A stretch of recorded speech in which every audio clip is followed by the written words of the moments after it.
जय हिंद साथियों, the GS theory में आप सभी का स्वागत है। आज हम बात करते हैं उस ब्रिटिश ईस्ट इंडिया कंपनी के बारे में जिसने कभी भारत पर राज किया था। देखिए, हम उन कारणों को भी जानेंगे कि आखिर वह भारत पर राज कैसे किया और क्यों कर पाए।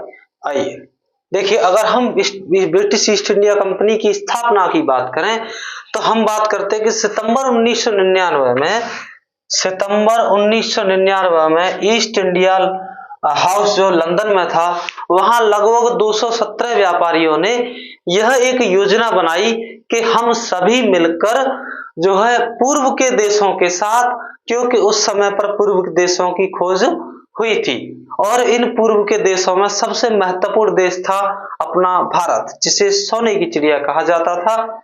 तो इन 217 व्यापारियों ने यह योजना बनाई कि क्यों ना हम अपना कुछ शेयर कर एक ऐसी कंपनी का निर्माण करें जिससे हम पूर्व के देशों के साथ व्यापार कर बहुत ही अधिक मुनाफा कमा सके।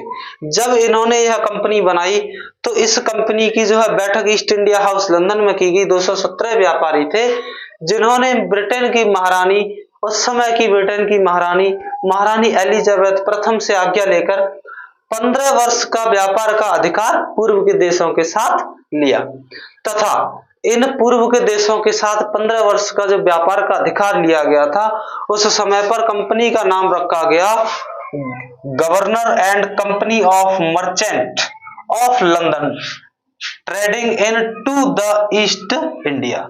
देखिए, जिस ईस्ट इंडिया कंपनी की आप बात करते हैं उसका पूरा नाम यह है governor and company of merchants of London trading into the East India, जिसे हम शॉर्ट में जो है ब्रिटिश ईस्ट इंडिया कंपनी कहकर बुलाते हैं।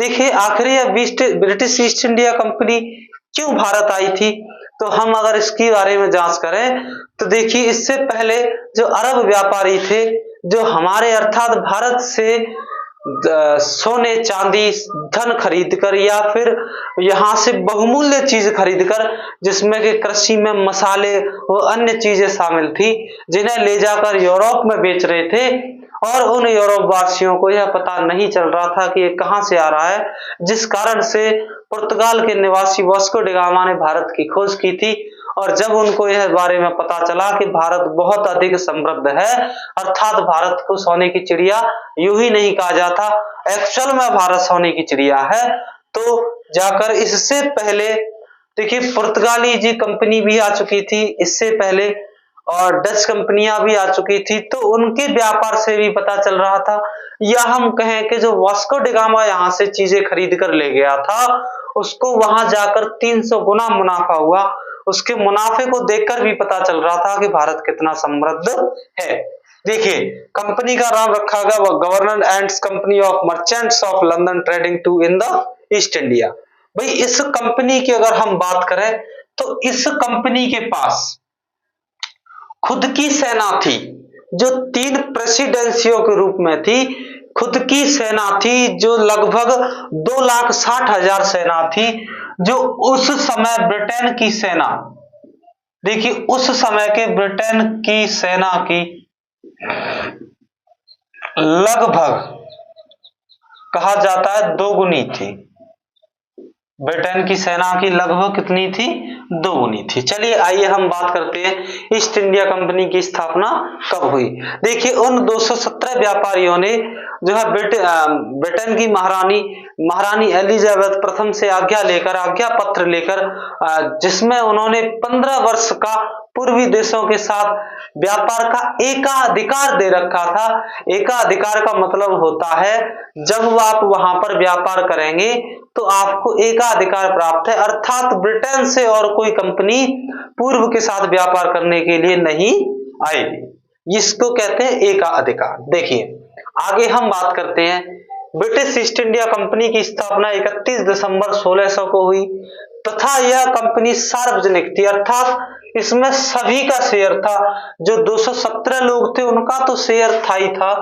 भाई, 217 लोगों का जो शेयर था, इसमें कहा जाता है कि इसमें महारानी एलिजाबेथ प्रथम का भी शेयर था। भाई, इसके अगर हम उद्योग की बात करें तो इसका उद्योग जो था वो था अंतरराष्ट्रीय व्यापार करना।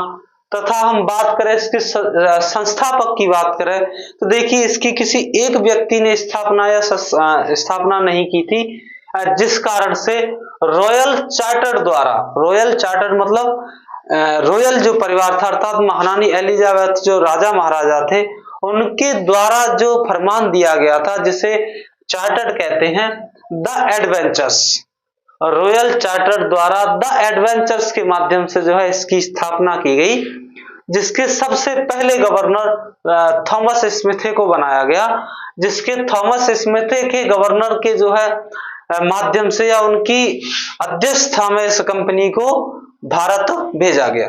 ये हम नेक्स्ट क्लास में बताएंगे कि यह भारत कब आई, किस तरह आई, या सबसे पहले इसका कौन आया जिसने भारत में आकर व्यापार की आज्ञा मांगने की कोशिश की। चलिए, अगर हम ब्रिटिश ईस्ट इंडिया कंपनी के मुख्यालय की बात करें तो इसका मुख्यालय है ईस्ट इंडिया हाउस लंदन में। आज भी जो है इसका मुख्यालय लंदन में है, लेकिन वर्तमान में यह कंपनी जो है बेहद ही खत्म सी हो गई है, या हम कह सकते हैं जिस कंपनी ने कभी भारत के ऊपर शासन किया था, हमारे और आपके ऊपर शासन किया था, वो ही कंपनी आज ईस्ट इंडिया कंपनी को एक भारतीय ने खरीद रखा है। इसलिए समय बदलते हुए देर नहीं लगती है, कभी भी अभिमान नहीं करना चाहिए, क्योंकि कहा जाता है कि समुद्र कितना भी बड़ा क्यों ना हो जाए, भाई बहुत बड़ा हो जाए, लेकिन एक तेल की बूंद जो है उसमें तैर कर निकल जाती है, इसलिए कभी भी अभिमान नहीं करना चाहिए। आगे देखिए, अगर हम इसके उत्पाद की बात करें तो यह अपने उत्पाद में कपास, रेशम, नील, चीनी, नमक, मसाले, सोरा, चाय, दास व्यापार व अफीम यह बनाती थी और व्यापार करती थी। देखिए, उगाती नहीं थी, इसका काम कपास उगाना नहीं था।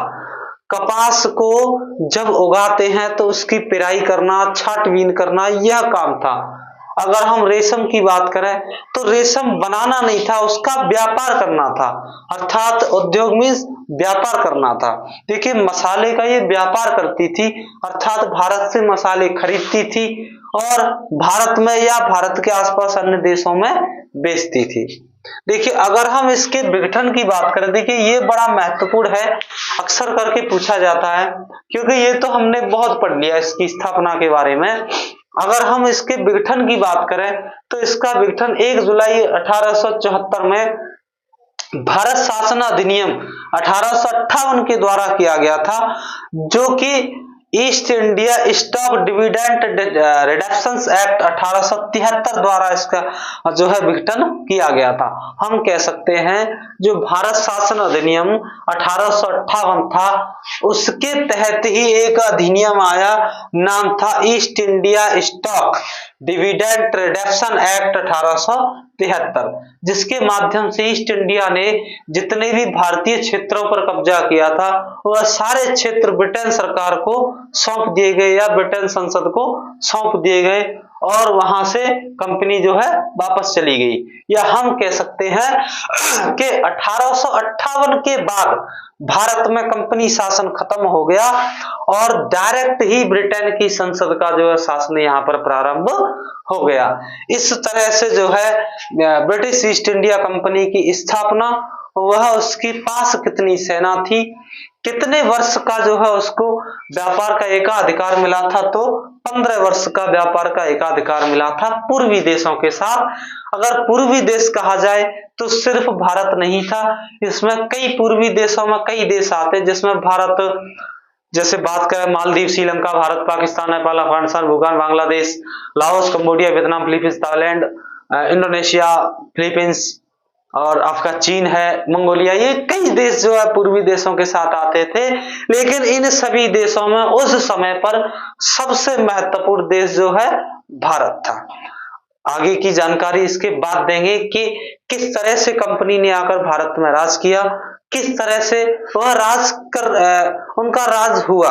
देखिए, कंपनी की हम बात करेंगे, देखो कंपनी जो थी वो भारत में लगभग 1608 के समथिंग में आ गई थी।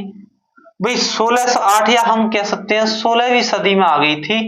देखिए 16वीं सदी से लेकर लगभग 1857, यानी कि हम कह सकते हैं 250 वर्ष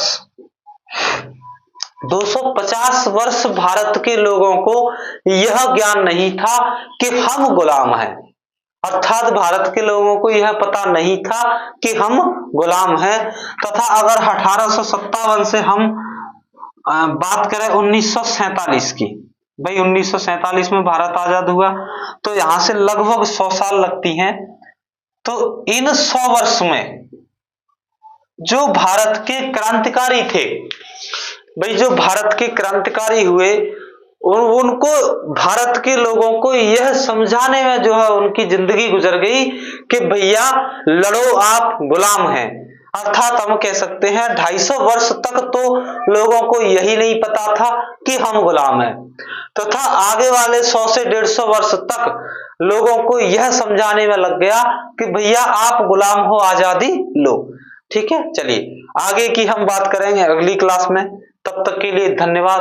वॉचिंग द वीडियो, देखते रहिए, हमारे साथ जुड़े रहिए। जय हिंद, जय भारत, मेहनत करते रहिए लगातार।